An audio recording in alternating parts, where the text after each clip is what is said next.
नमस्कार, मैं हूं आपके साथ नम्रता शर्मा। बीते दिन अचानक से एकाएक अगर आपका व्हाट्सएप चलना बंद हो गया, फेसबुक चलना बंद हो गया या फिर इंस्टाग्राम पर आप रील्स नहीं देख पा रहे थे, तो अब तक तो आपको पता चल ही गया होगा कि सर्वर डाउन हुआ था।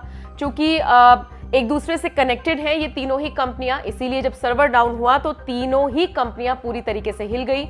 न सिर्फ भारत बल्कि दुनिया भर में इसका प्रभाव देखा गया।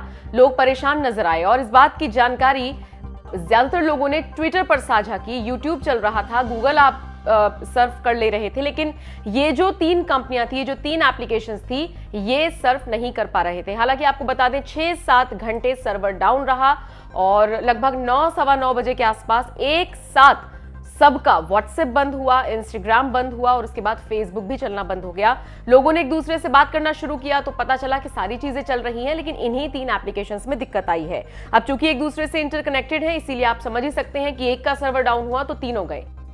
लोगों ने ट्विटर पर बाकायदा ट्रेंड चलाया कि व्हाट्सएप की सर्विस नहीं चल रही है।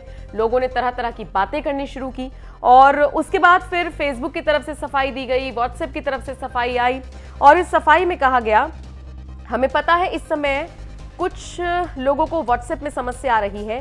फेसबुक का भी आधिकारिक बयान सामने आया है जिसमें ये कहा गया है कि बाधित होने पर हम जानते हैं कुछ लोगों को हमारे ऐप्स और उत्पादों तक पहुंचने में समस्या आ रही है।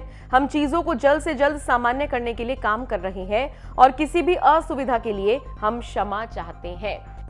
तो 6-7 घंटे बाद फाइनली आपका अब फेसबुक, आपका व्हाट्सएप, आपका इंस्टाग्राम सब कुछ चल रहा है। तो अगर कुछ एक देर के लिए विलंब हुआ हो तो कंपनियों ने अपनी अपनी तरफ से सॉरी मांग ली है और बता दिया है कि सर्वर डाउन था, इस वजह से आपकी जो तीनों एप्लीकेशन हैं ये नहीं चल रही थी। इस पूरी खबर को लेकर आप क्या सोचते हैं, कमेंट करके अपनी राय हमें जरूर दें।